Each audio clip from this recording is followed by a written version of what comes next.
Howdy, welcome to MMET 370. This is lab number 4. The title of the experiment it's Calorimeter and Energy Conversion. So the objective is to understand energy conversion and transport processes. I'm going to talk about two experiments. One is for calorimeter and the other one is for energy conversion. So explain about how to do demonstrations of these two experiments in the next couple of slides.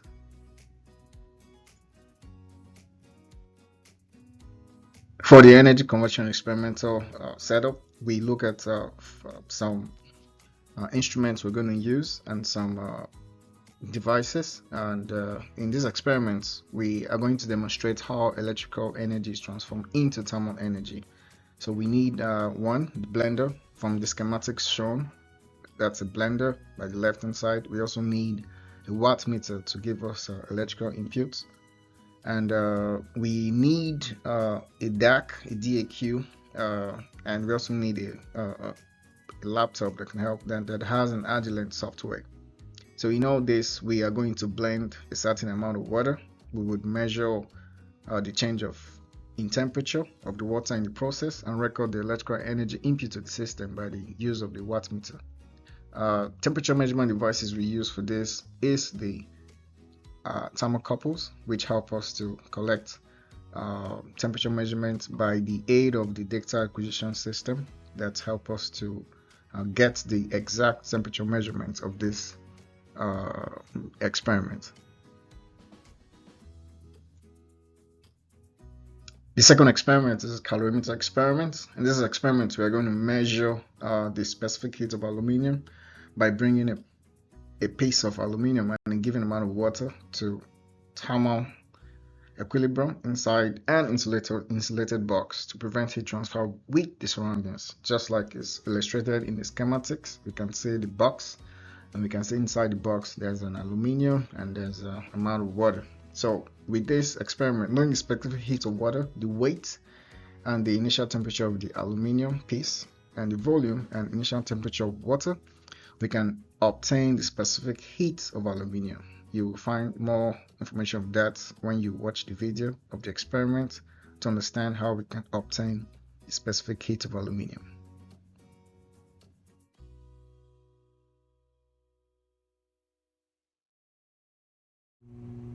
Hi, this is the setup we have for the energy conversion experiment. If you come closer, we have different devices here. First, we need the blender, and next we need the watt meter. So this watt meter is graded. We can select the mode of this. So we are right now I'm selecting it to wattage, and this is a DAQ that help us to get data acquisition for temperature measurements. So we also need thermocouples for this experiment. We have a laptop which has an Agilent software which we use for data acquisition and collection. Here, this blender, we have some amount of water. If we come closer, we take this amount of water we can take to 200 milliliter or 300 milliliter. So what do we need to in this experiment? We want to do energy conversion. So this blender that has some water, I'm going to blend this water. And but first, we need to take the initial temperature of the water. I open the blender, I go here, I pick up my calibrated thermocouple. I make sure that I go to my software. I start the software, it's scanning the data. I put this, insert the thermocouple inside the water at room temperature. And if you go to the software, it gives me real-time data of 33 Celsius. I record that data as my first initial temperature of water, and I collect the data as a reference first temperature. I take off the thermocouple and I keep it back there. First, now that's the first thing I do. Next, I'm required to blend this water for 2 minutes, and I set a timer for 2 minutes. When I set the timer for 2 minutes, I also check my watt meter for the energy input to the blender, and I start the blender.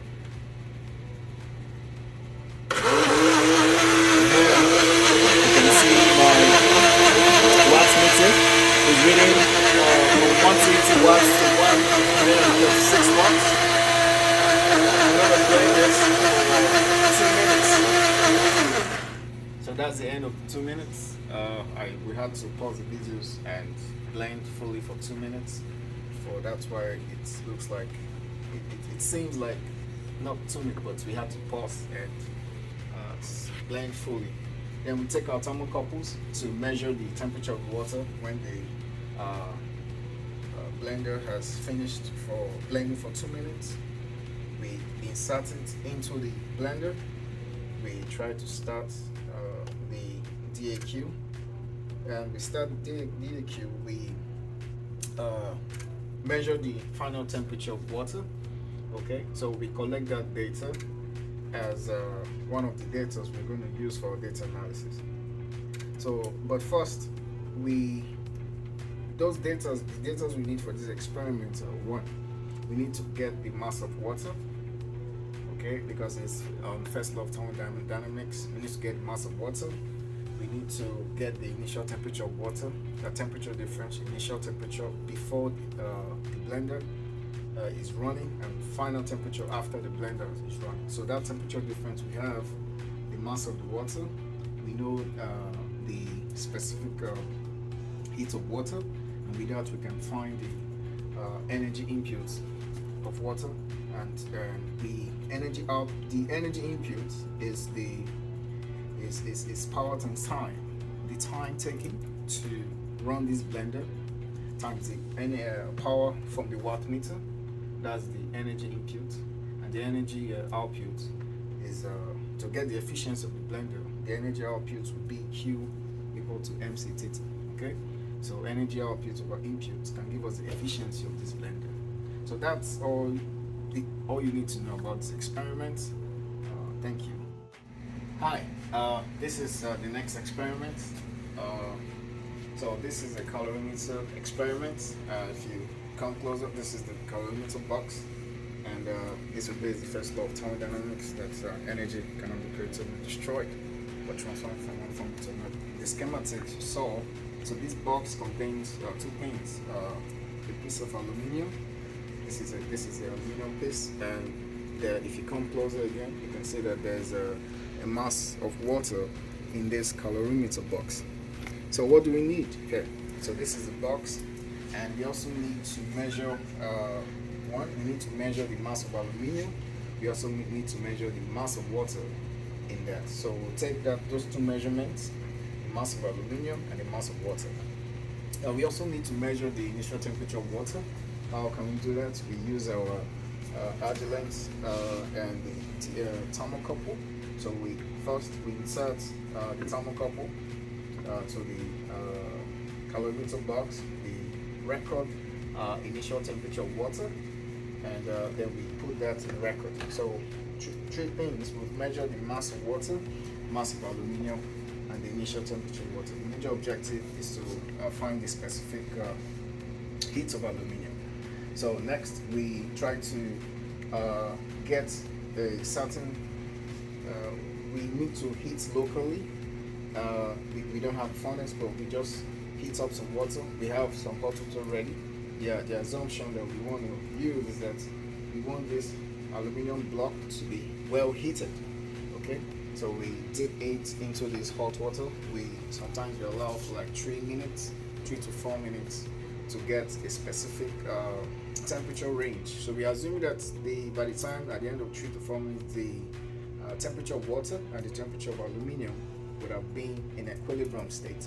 Okay, and this is the end of the 4th minute. We take that hot mass of aluminium and we insert it back into the water, and this we give time for 2 to 3 minutes and allow uniform temperature of the aluminium and water to be at equilibrium.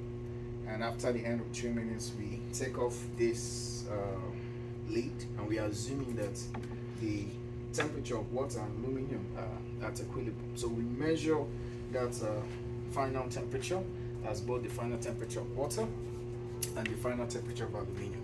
So with that, we've taken account of the mass of water, mass of aluminium, initial temperature of aluminium, final temperature of water, and also the final temperature of aluminium. Take note, the initial temperature of aluminium is the temperature you measure when